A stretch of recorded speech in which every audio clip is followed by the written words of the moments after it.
Today we will start with Module 6, Lesson 1, Matter. Let's check this question. What makes up everything around us? What do you think? What makes up everything around us?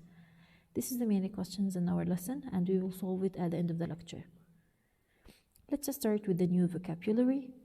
The first one, atom, nucleus, proton, neutron, electron, element, isotope, compound, ion, ionic bond, covalent bond, molecule.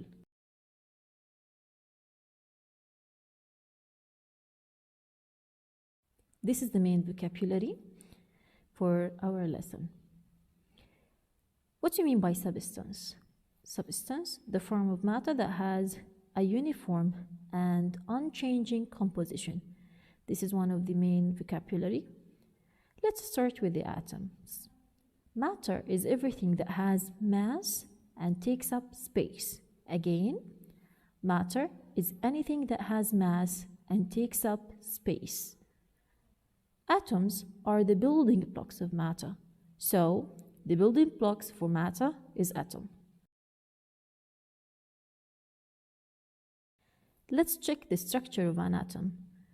Atoms are made up of smaller particles called neutrons, protons, and electrons. So this is the main components of atoms: neutrons, protons, and electrons. Neutrons and protons are located in the center of the atom, called the nucleus. So we have something called the nucleus, and the neutrons and protons are found inside the nucleus, in the center of the nucleus. Protons are positively charged particles indicated by P+, while neutrons are particles that have no charge, N0. N0 means that it's neutrons. There is no charge for the neutrons, okay?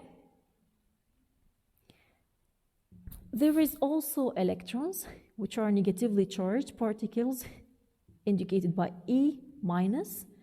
Electrons constantly move around an atom's nucleus. Look at this picture at the left side. This is for the hydrogen atom.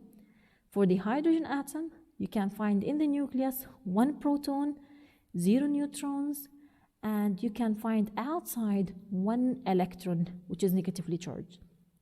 Look at the right side. Look at the right picture. You can find oxygen atom. For the oxygen atom, you can check the nucleus. We have 8 protons, 8 P+, 8 neutrons, and outside the nucleus, we can find 8 electrons. 8 electrons negatively charged. Let's check the meaning of element. An element is a pure substance that cannot be broken down into other substances by physical or chemical means. Okay? By physical or chemical means. We can't break it. Okay? Elements are made of only one type of atom.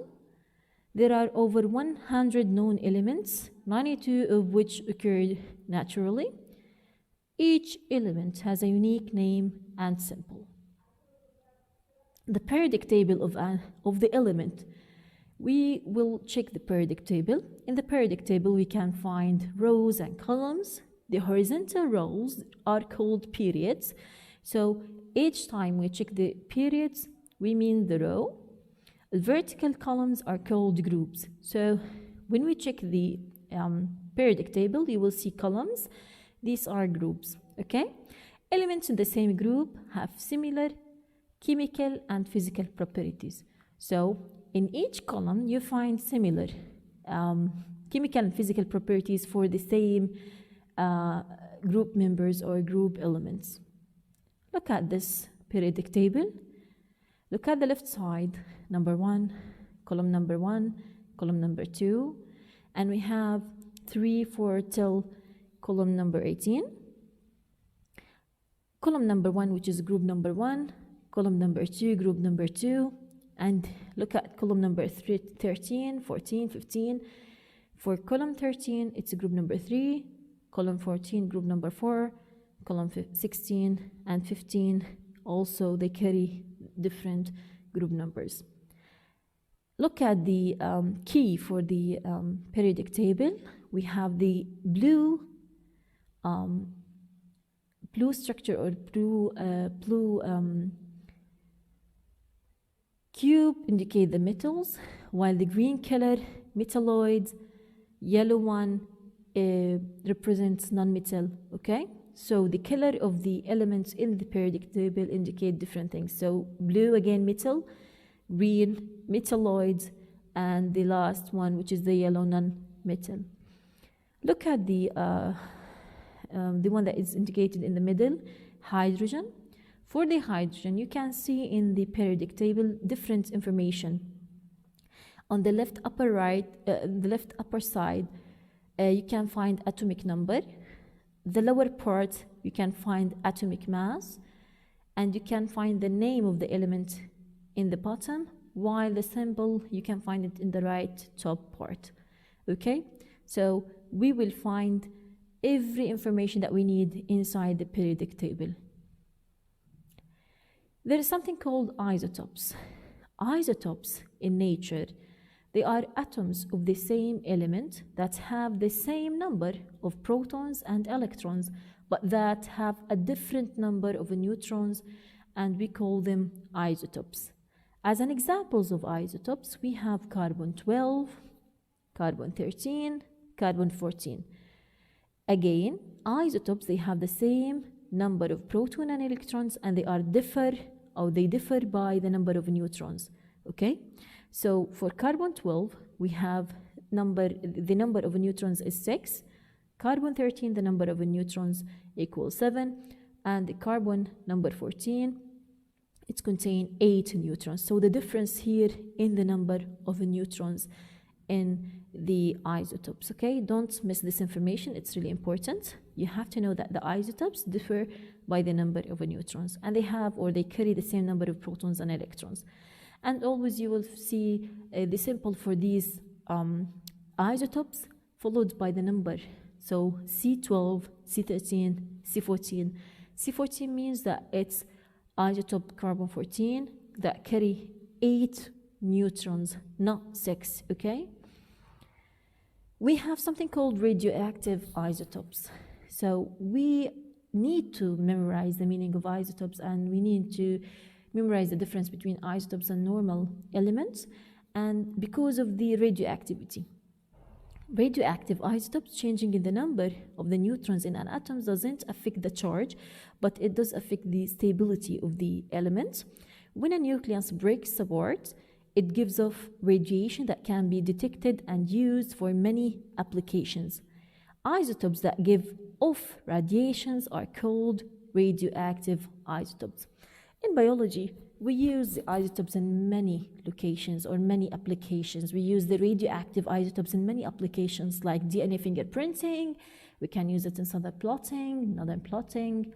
We can use it in detection for DNA, detections for proteins. We use different isotopes, okay? Can you find different isotopes rather than carbon? If you can, send me the information. Let's check now the compounds. A compound is a pure substance formed when two or more different elements combine. Compounds are always formed from a specific combinations of elements in a fixed ratio. So there is a ratio between the element inside the compound. So again, a compound is a pure substance formed when two or more different elements combine. Compounds cannot be broken down into simpler compounds or elements by physical means, but they can break down by chemical means. So there is a chemical reaction that releases elements. We have different types of bonds, chemical bonds. So compounds such as water are formed when two or more substances combine. The force that holds the substances together is called chemical bond. Electrons travel around the nucleus of an atom in areas called energy levels, and atoms become more stable by losing electrons or attracting electrons from other atoms. We will stop now, and in the next part of the lecture, we inshallah will complete the types of chemical bonds and the importance of these chemical bonds in biological molecules. Have a nice day, and thank you.